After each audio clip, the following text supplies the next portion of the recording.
Biophilic design is all about the study of improving people's mood, their health, their sleep, all those kinds of things. And people are a bit scared of plants, I think.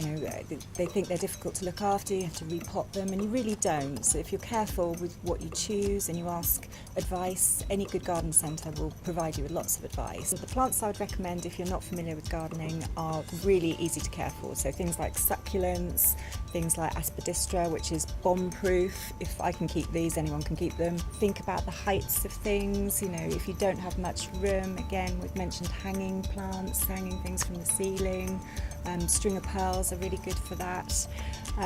So yeah, there's lots of different ways that you can incorporate it without having to have somewhere like this.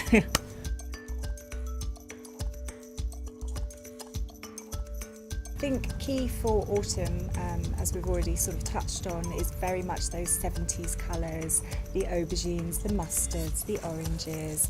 We've got a great sort of pinky example here already, which would look brilliant. Anything with a variegated leaf would look amazing as well.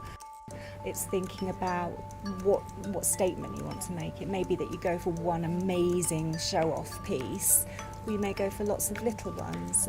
If you go for little ones, thinking about grouping. So in design with anything, odd numbers always look better. Don't know why, it's just the law, it does. So for example, these three, if I were to take away and just have the one, it just doesn't have the same punch as having something in a group in an odd number.